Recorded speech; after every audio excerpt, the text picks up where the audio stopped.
Sumo ने निंगी के दिल को जीतने के लिए बहुत ज्यादा स्ट्रगल किया है। निंगी ने सुमो को किसी के क्लोज होते देखा था और ये गलतफहमी पाल ली थी कि सुमो का कैरेक्टर अच्छा नहीं है। फिर सुमो उसके लिए गिफ्ट लाया था, वो भी उसने फेंक दिया था। सुमो के हिट दौरान उसने सुमो की मदद भी नहीं की थी, इनहिबिटर यूज करने के लिए कहा था। तो ये सब कुछ सुमो ने सहन किया था। वो सब कुछ जब निंगी को पता चला तब उसे बहुत ज्यादा गिल्टी फील हो रहा है।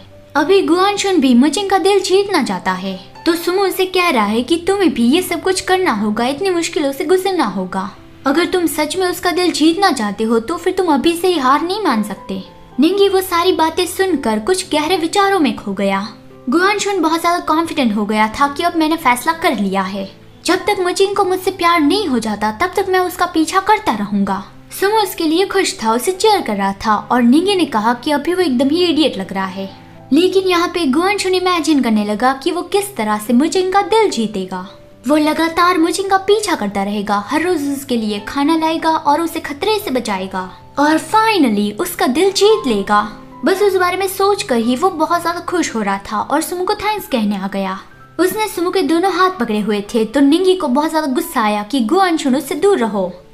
फिर अगले सीन में निंगी शायद काम के दौरान भी सुमो से मिलने आया था, तो सुमो कार के बाहर ही खड़ा उससे बातें कर रहा था।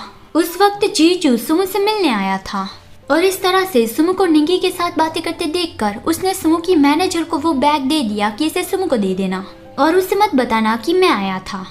फिर अगले सीन में दिखाया जाता है गुआनशुन, जिसके चेहरे पे काफी सीरियस एक्सप्रेशन थे। उसके पास पड़े थे काफी सारे डॉक्यूमेंट्स और वो लैपटॉप में लगा हुआ था, बिल्कुल ही एक प्रेसिडेंट की तरह। वो एकदम ध्यान लगा के काम कर रहा हो वैसा लग रहा था, लेकिन असलियत में वो काम नहीं कर रहा था। वो ये सर्च कर रहा था कि किसी का दिल कैसे जीतते हैं। फिर अगले सीन में दिखाया जाता है स्टूडियो, जहाँ पे मुचिंग बहुत ज्यादा मेहनत कर रहा था। सीन का शूटिंग खत्म करने के बाद वो आराम करने बैठा था। उसका मैनेजर उसके लिए लंच बॉक्स ले आया कि ये मिस्टर गु ने भेजा है।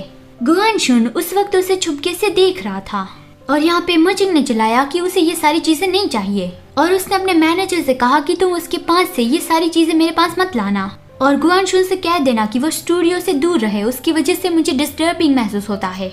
गुआनशुन इस मूवी का सबसे बड़ा इन्वेस्टर है, तो फिर उसे यहाँ से दूर रहने के लिए कौन कह सकता है। वो जब यहाँ पे स्टूडियो में होता है तब डायरेक्टर से लेके बाकी सब जी जान लगा के काम करते हैं।